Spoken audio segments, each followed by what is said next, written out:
이제 복습이죠. 지난주에 하나님 만나는 유일한 길이라는 말씀을 우리가 봤습니다. 사도행전 4장 12절에 다른 이로서는 구원을 받을 수 없나니 천하 사람 중에 구원을 받을 만한 다른 이름을 우리에게 주신 일이 없다 그랬지 않습니까?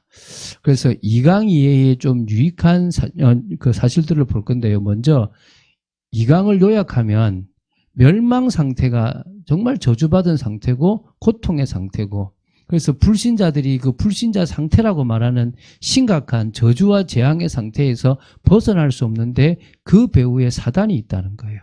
그래서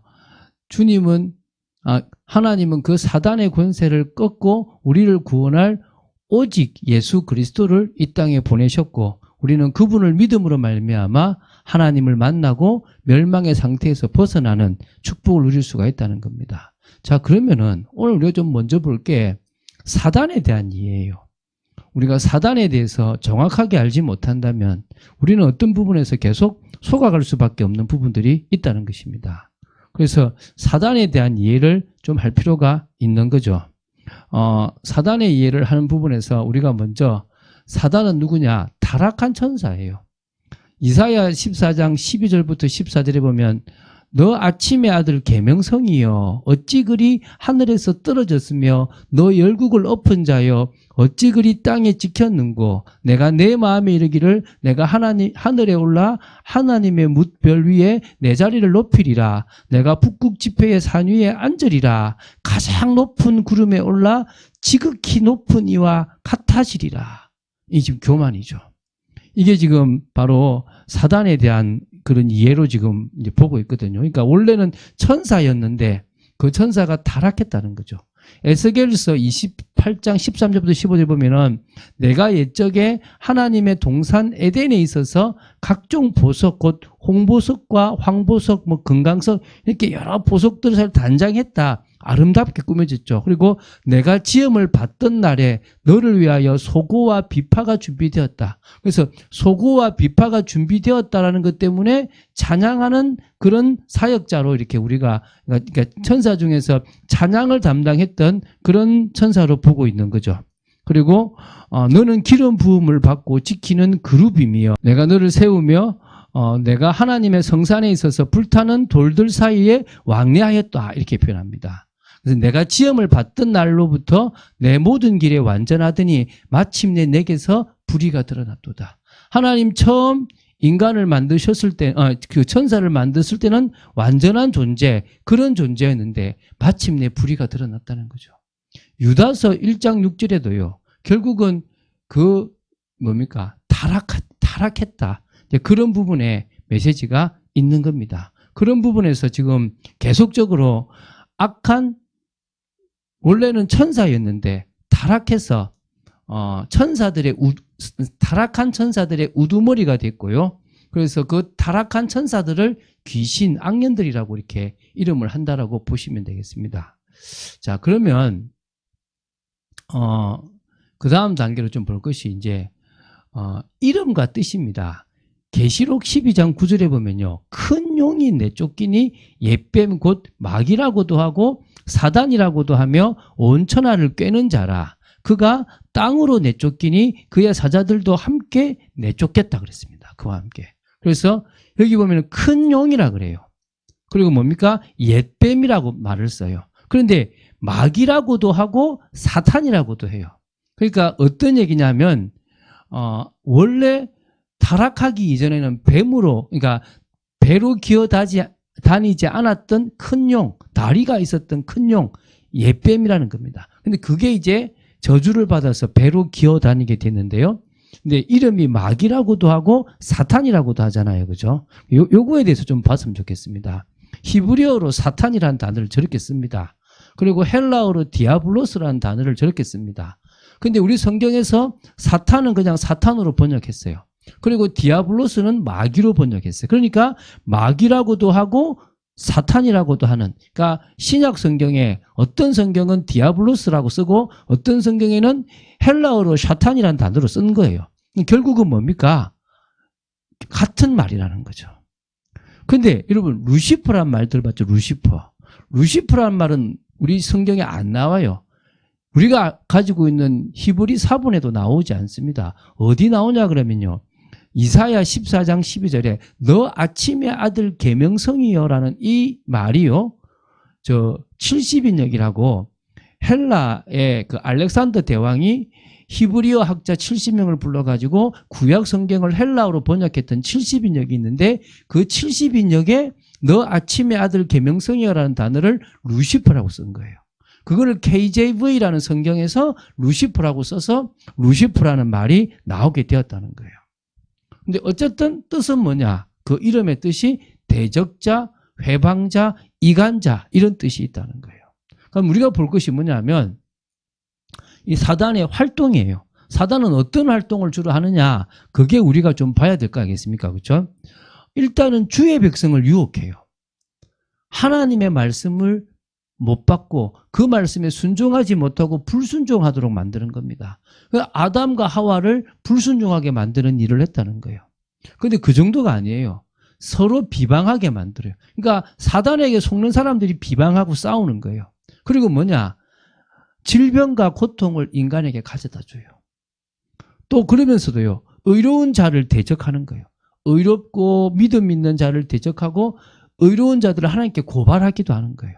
그리고 뭐합니까? 시험이에요. 계속 시험거리를 줘요. 템테이션이라고 그러죠. 하나님의 시험은 테스트라고 그러는데 사단의 시험은 템테이션이라고 그럽니다. 유혹이죠. 계속 유혹합니다. 아담과 하와 유혹해서 넘어뜨렸죠. 계속 넘어뜨리는데 예수님을 유혹했는데 예수님은 넘어지지 않았다는 겁니다. 그러면서 뭐냐? 좋은 열매를 맺지 못하게 방해해요. 계속 뭐요? 믿음의 열매를 맺지 못하고 성령의 열매를 맺지 못하도록 방해하고요. 거짓말을 즐겨 그냥 거짓말을 참말처럼요. 아주 꾸며서 하는 겁니다. 사람들에다가 악한 생각을 집어넣어서요. 죄를 짓도록 충동시켜요. 그래서 어떤 사람들은 귀신의 말이 들린다 그러잖아요. 야, 죽여버려라. 뭐 해버려라. 이런 악한 생각을 가지고요. 자꾸 죄를 짓도록 충동하는 게 마귀가 하는 일입니다. 하나님의 그 복된 말씀을요. 깨닫지 못하도록 계속 막아버려요. 귀도 막고 눈도 막고 다 막아버리는 거예요. 그러면서요. 두루 다니면서 삼킬 자를 찾는 일을 누가 하느냐? 마귀가 해요. 교재에 성경 구절을 적어놨잖아요. 그죠? 그 부분들을 좀 보시면 아, 이런 존재가 바로 마귀구나. 우리가 대적하고 우리가 멀리 해야 될 존재가 바로 이 존재예요. 그러니까 하나님 만나는 유일한 길에서 멸망 상태를 인간이 빠져있고 거기에서 나오려 그러면은 못 나오잖아요. 왜? 멸망 상태는 원죄에 빠져있고 그 원죄는 인간의 방법으로 해결할 수가 없고 그 배후에 사단이 있지 않습니까? 이 사단에 대해서 알면 이 사단을 끝낸 예수 그리스도의 능력이 얼마나 대단한지를 아는 거예요. 오늘 믿는 자든 정말 사역자든 계속 넘어뜨립니다. 서 있으면요 넘어뜨려 버립니다. 그래서 서서 이제 끝났구나 싶을 때 넘어뜨리는 존재이기도 하니까요. 여러분 정말 깨어서요 기도하고 인도받아야 될 줄로 믿습니다. 그리고 이제 두 번째 우리가 볼게요. 언약의 흐름이에요. 언약의 흐름을 좀 보지 못하면 우리가 사실은 성경을 제대로 못 보는 거예요. 성경은요 언약의 흐름이 있거든요. 그러니까 한마디로 시대마다 각자에게 다른 언약들을 준 것처럼 보이지만 크게 세 가지 언약으로 볼 수 있어요. 크게 세 가지 언약으로 되어져 있다는 사실을 여러분들이 알아야 된다는 거예요. 첫 번째가 뭐냐면은 행위 언약이에요.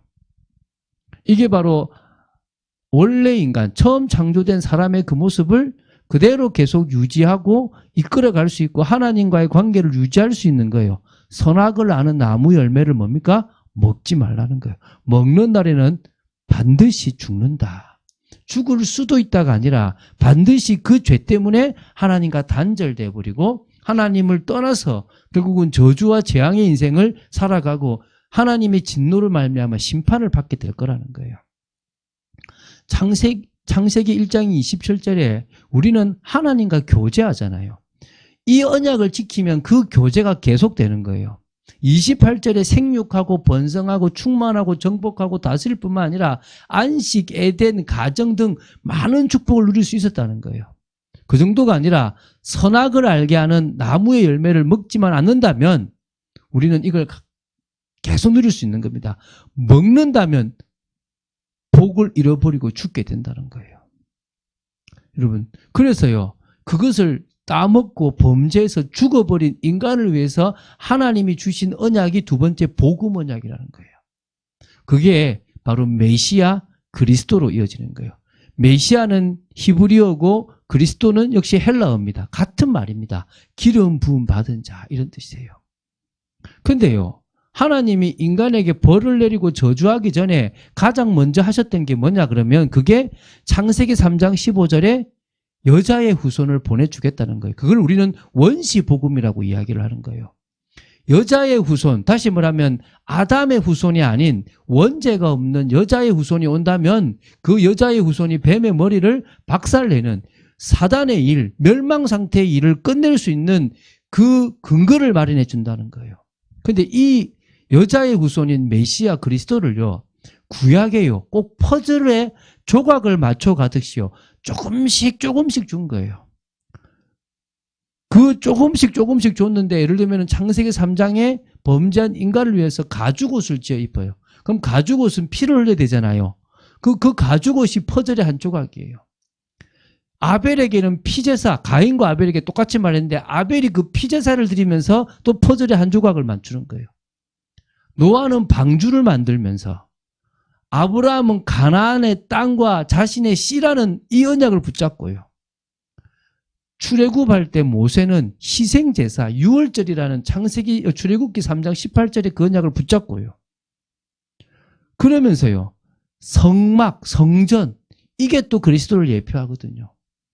또 광야길에서는 반석, 노뱀, 이런 것들이 또요, 이제 이스라엘의 문화를, 이제 이스라엘로 나라가 됐을 때는 제사장, 왕, 선지자, 이런 이름으로요, 계속 퍼즐을 맞춰가듯 하나님은 맞춰가신 거예요.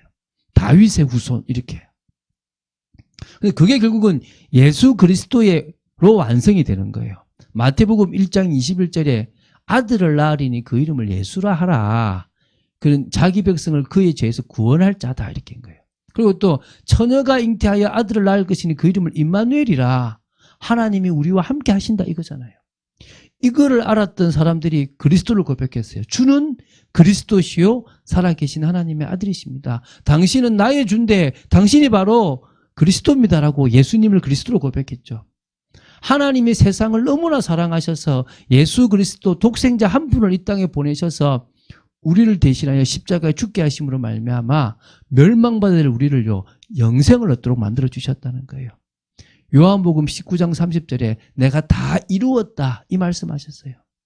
그래서 여러분, 복음이 뭐냐라고 물으시면요, 가장 정의가 잘 내려진 게 로마서 1장 2절 4절이에요. 이 복음은 4절에 곧 예수 그리스도 얘기입니다. 구약의 선지자들을 통하여 그의 아들에 관하여 약속하신 것인데, 그의 아들에 관하면 육신으로는 다윗의 혈통으로, 성결의 영으로는 죽은 자 가운데서 부활, 십자가와 부활을 통해서 능력으로 하나님의 아들로 인정되신 우리 주 예수 그리스도가 바로 복음이라는 거예요. 그 예수 그리스도 복음은 성경대로 이 땅에 오셔서 성경대로 죽으시고 성경대로 부활하셨다는 거예요.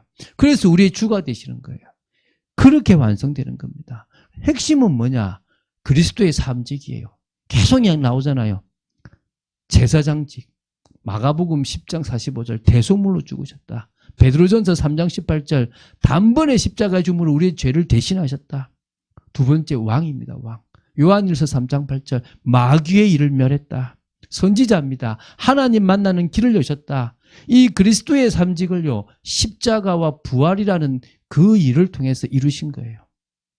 그래서요, 구약의 언약의 백성들은 이 언약을 붙잡고 자신에게 주어진 사명을 감당했어요. 그게 히브리서 11장의 인물들이잖아요. 한마디로 구원자와 영원한 세계 본향에 대한 이 두 가지를 붙잡고 살아갔단 말입니다. 그리고 이제 세 번째가 뭐냐? 재림 언약이라는 거예요. 다시 말하면 심판주로 재림하셔서 다시 오셔서 이 세상을 심판하시겠다는 거예요. 여러분, 예수 그리스도께서요, 부활하시고 나서 승천하실 때 주신 메시지가 마태복음 28장 18절부터 20절에 나와요. 너희는 가서 모든 민족으로 제자를 삼아 아버지와 아들과 성령의 이름으로 세례를 베풀고 내가 너에게 분부한 모든 것을 가르쳐 지키라 그랬습니다. 그런데 하늘과 땅의 권세를 가지신 그분께서 세상 끝날까지 너희와 함께 하겠다. 제자를 삼아서 복음을 전하는 그 일. 그래서 마가복음 16장 15절 20절에 온 천하 만민에게 가서 복음을 전파하라. 믿는 자는 구원을 얻고 믿지 않는 자는 의미 없다는 거죠. 그래서 여러분 가는 곳마다 그런 증거가 나타난다 그랬습니다. 사도행전 1장 1절 14절 주님이 40일 동안 하나님 나라 일을 말씀하셨고 성령을 주시는데 그 성령을 받으면 예루살렘과 온 유대와 사마리아 땅끝까지 그리스도의 증인이 되는 겁니다. 이 일을 위해서 주님께서 말씀하시고 승천하시고 다시 오시겠다고 말씀했습니다. 그들은 그 약속을 붙잡고 마가의 다락방에서 기도했다는 것입니다. 그래서요, 언제가 끝이냐? 천국 복음이 땅끝까지 증거되었을 때가 끝이 오고 그때 주님께서는 재림주로 오신다는 거예요. 초대교회 제자들은요, 자식을 낳는 거나 오실 메시아가 아니라 앞으로 재림주로 오실 주님을 기대하며 자신에게 주어진 세계복음화의 언약을 이루어갔다는 거예요. 자, 정리하겠습니다. 지금 우리가 하나님 만나는 유일한 길이라는 두 번째 메시지를 지금 우리가 보고 복습을 하고 있습니다. 결국은요, 세상에 많은 길이 있다 그래요. 부산에서 서울을 가는 길이 방법도 비행기로 갈 수도 있고 버스로 갈 수도 있고 그 다음에 뭡니까? 기차로 갈 수도 있고 배로 갈 수도 있어요. 또 심지어 자가용으로도 갈 수도 있다는 거예요. 길도 얼마나 많습니까? 부산에서 서울 가는 길은 많습니다. 그런데 하나님 만나는 길은 하나밖에 없어요. 왜? 사단의 권세를 이길 길이 하나밖에 없거든요. 우리를 구원하기 위해서 주신 언약이 하나밖에 없어요. 그래서 우리는 하나님 만나는 유일한 길이 예수 그리스도라고 얘기하는 겁니다. 여러분이 이 부분에 대한 분명한 답이 나는 게 중요한 거예요. 그럴 때 우리는요, 다른 인생을 살아갈 수 있습니다. 이 세상에 흑암에 잡혀있고 속는 인생이 아니라 넘어서는 인생을 살아갈 수 있을 줄로 믿습니다. 그런 축복을 누리는 여러분 되시기를 주 예수 그리스도 이름으로 축원드립니다.